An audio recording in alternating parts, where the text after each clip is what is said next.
La postmodernité. C'est une bête, ça. Une bête grise, aux limites physiques encore méconnues. Et malgré sa mystérieuse apparence, cette petite bête a été beaucoup trop abusée. Rares sont les terminologies, tout domaine confondu, ayant connu une aussi large expansion. Une expansion que nous peinons, 50 ans après les premiers balbutiements lancés par Baudrillard, Jameson et Lyotard, à définir unilatéralement. Les confusions et nuances autour du terme sont si nombreuses qu'il est difficile d'en discuter simplement. Toujours est-il que nous sommes coincés avec ce mot et tous les écrits qui l'accompagnent. Par chance, la bête laisse des traces, des empreintes récurrentes, qui nous permettent de la traquer. Il s'agit de thèmes, de mouvements et de principes qui, par leur accumulation et leur superposition, en viennent à être connotés comme un ensemble de schèmes dits postmodernes. Parmi les plus fréquents se trouve la fragmentation, la combinaison de plusieurs styles, à travers les styles modernes notamment, la réflexivité, l'autoréférentialité, l'intertextualité, la métafiction, l'ironie, le regroupement de la haute culture et de la culture populaire. Mais, avant de débattre et d'émettre des propositions quant à l'héritage postmoderne qui changeront pour sûr l'avenir entière de la culture américaine, il me semble nécessaire d'établir un bref survol socio-historique de la bête en question. Je vais tenter du mieux que je peux de recentrer mon intervention autour de la littérature américaine, mais étant donné l'ampleur plurisectorielle du sujet, je me permets d'ouvrir sur plusieurs voies. L'avant-garde du mouvement, que l'on associe à la postmodernité, date de l'après-deuxième guerre mondiale. En fait, comme Luc Ferry le mentionne dans Art de guerre et les modernes, c'est au moment où les idées de l'avant-garde européenne et américaine deviennent une partie intégrante d'une culture de masse que la condition postmoderne, dont Lyotard parle, commence. Ce n'est donc au tournant des années 60, avec la démocratisation des technologies de la communication, qu'apparaissent les premières théories qui se veulent fondamentalement une critique de la société du spectacle. Ainsi, cette critique embryonnaire de la culture et des médias de masse forme l'enjeu des premiers cultural studies, issus pour la plupart des théories marxistes et situationnistes. Cette école de pensée, née en Grande-Bretagne, largement discutée en France, s'échoue rapidement sur les rives états-uniennes, où elle subsiste encore massivement. Mais, déjà à l'époque, un important fossé paradoxal est établi. On différencie la postmodernité du postmodernisme. La première est une condition générale sociale et la seconde, une idéologie esthétique et culturelle. La littérature étant cheval entre l'art et la critique sociale, nous ne pouvons faire autrement qu'entrecroiser ici ces deux distinctions. Ces deux distinctions. Au mot de Linda Hutcheon, le médium qui fait constamment référence aux théories postmodernes est la télévision. Ainsi, pour Baudrillard aussi, la télévision est la forme paradigmatique de la signification postmoderne parce que la transparence de ces signes offre un accès direct à une réalité signifiée. J'ai déjà mal à la tête. Grosso modo, c'est ça qu'il nomme le simulacre. Nous en reviendrons. Comme Hutcheon le souligne, Baudrillard a beaucoup été attaqué concernant cette théorie du réel, accusé d'idéalisme métaphysique et de nihilisme apocalyptique, teintant sa théorie des simulacres d'une forme de nostalgie de l'avant-média de masse. Une critique qui rejoint celle émise à l'insu de Jameson et Lyotard. En fait, tous les pères de la postmodernité se sont fait traquer par leur propre bête. C'est l'histoire du chasseur-chassé. Mais, en ce qui a trait à la littérature dite postmoderne, des auteurs américains attachés à ce premier mouvement, qui n'en est pas un, mouvement en guillemets, vous comprendrez, sont divers et variés. Leurs enjeux sont multiples, mais se concentrent surtout autour de deux visions fondamentales, l'une plus apocalyptique, comme Jameson le stipulait, et l'autre plus célébrative, comme McRobbie va le stipuler beaucoup plus tard. Pour en nommer que quelques-uns, nous retrouvons notamment William Gaddis, Vladimir Nabokov, John Bartis, William Burroughs, Thomas Pynchon, Brodgan, etc. Nombre d'entre eux ayant été des piliers du mouvement de la Beat Generation, que peut-être dans la discussion on aura le temps de toucher un peu.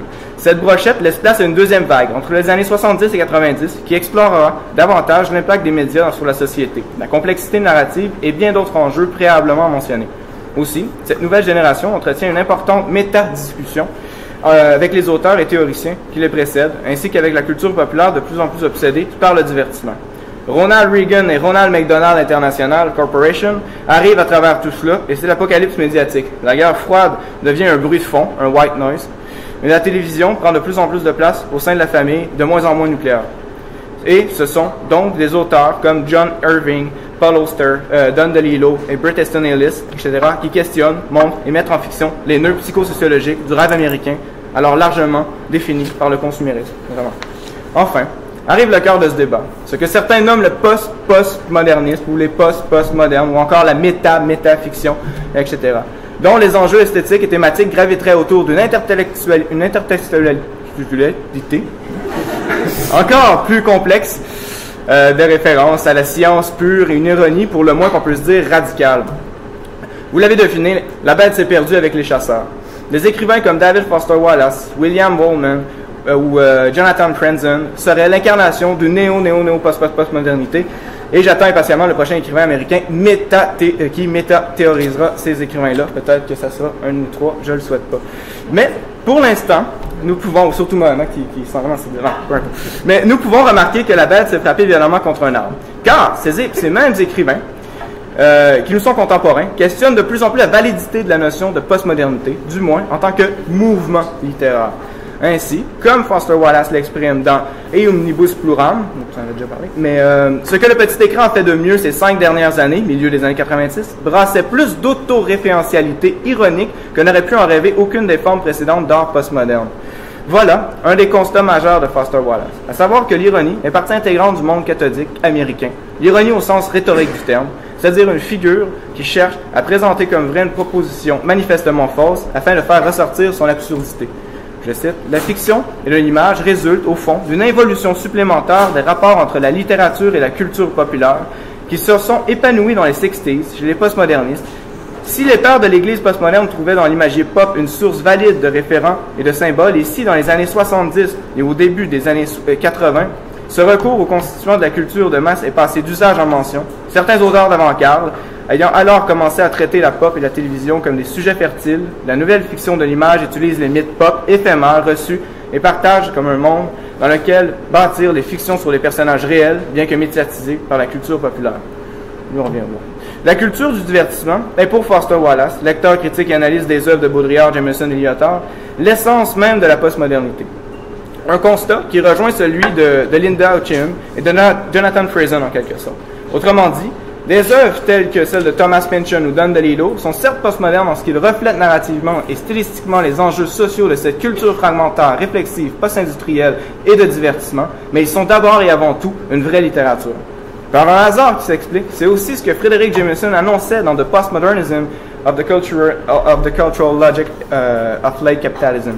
L'éthique pop, j'ai traduit, formulée par la télé de cette culture de masse a joué un bon tour à l'esthétique postmoderne qui voulait à l'origine récupérer et rédimer la pop.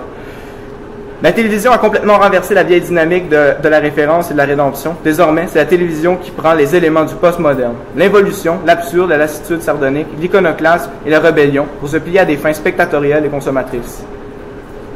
Mais ce que Jameson avait dit semble s'être perdu dans la littérature théorique de la postmodernité, car il y a une littérature littéralement théorique alentour du terme de postmodernité. Accusé de nostalgie et de manque de nuances, Jameson, dans une entrevue accordée à la revue Steam, je crois que c'est Simon qui en a parlé dans un texte sur Salon Double de mémoire, Foster Wallace affirme sans détour avoir voulu écrire à propos qu'il y a plus triste sur l'Amérique contemporaine, rejoignant en ce sens le constat de Jameson, etc., sur la culture de masse. I wanted to do something sad. I think it's a very, very sad time in America, and it has something to do with entertainment. It's not TV's fault, it's not Hollywood's fault, it's not Net's fault, it's our fault. We are choosing this. Ainsi, le sujet contemporain apprécie l'art divertissant, dit Foster Wallace, parce que les médias soutiennent les œuvres faites uniquement de plaisir et lui permettent, en lui procurant une expérience esthétique heureuse, d'oublier tout ce que sa vie a de triste, comme... Je pense que je devrais arriver à un 10 minutes dans pas long. Ok, ben j'ai presque fini. Comme Lipotovski le résume dans L'ère du vide, ce qui est assez intéressant, parce qu'il va revenir lui sur la notion d'hyper-réalisme puis de hyper-modernité et de machin, mais c'est ça là, la société postmoderne, non l'au-delà de la consommation, mais son apothéose, son extension jusque dans la sphère privée, jusque dans l'image et le devenir de l'ego, appelé à connaître le destin, l'obsolescence accélérée. Consommation de sa propre existence au travers des médias démultipliés, des loisirs, des techniques relationnelles, le progrès de personnalisation génère le vide en technicolore. Mais nous pourrions discuter ici des termes de société postmoderne, considérant que plus de 30%, et c'est une statistique très conservatrice, des habitants du continent américain vivent selon les valeurs et les traditions d'un modernisme suant à grande pompe le rêve américain. Je préfère revenir aux termes de conditions, peut-être le temps de discuter par la suite. Pour clore cette brève intervention et ouvrir un débat, je souhaiterais souligner simplement, peut-être très naïvement, que ce que dit Foster Wallace est donc la réaffirmation du constat premier, soit que l'âge de l'information bouleverse nos fictions. C'est simple, mais c'est ça. Et l'âge du divertissement les pervertit. Parfois pour le mieux, souvent pour la facilité, donc pour un amenuisement culturel au sens large. À cette heure, que fait-on de la littérature avec toutes les post-terminologies? Plaquons-nous des concepts par-dessus concepts pour éviter de parler de l'essence des textes. Et que fait-on des petits de la bête? Le postmodernisme, le post-postmodernisme, la métafiction, le métamodernisme, l'hypermodernisme, l'hyperréalité et le postmodernisme chrétien, car il existe, soit dit en passant. Heidegger et saint Thomas d'Aquin contre Batman et Nietzsche. Enfin, je crois que la production littéraire américaine, au-delà du genre et de la pop, gravite autour de deux grands spectres. Je parle de littérature, non pas de Tom Clancy, mais bon, vraiment de Foster Wallace Franzen et tout ce qu'on peut appeler en dehors des spectres genrés, qui n'est pas ni de la fantasy, de la science-fiction, ni de la... Chandler étant de la littérature, on s'entend, c'est pas du roman noir, mais c'est d'abord la littérature ensuite. Juste pour faire une bonne explication, je sais qu'on peut me rentrer dedans facilement là-dessus. Deux spectres. D'une part, il aurait toute cette palette, c'est intéressant pour toi, Gagné. C'est toute cette palette d'écrivains qui puiseraient dans les enjeux postmodernes, leur créativité et leur discours sur la crise du sujet et de la société. Et d'une autre part, il aurait ce que nous pouvons nommer, avec des énormes guillemets, une littérature réaliste, qui serait le miroir de Flaubert, placé à 40 000 à l'heure sur les autoroutes du 21e siècle.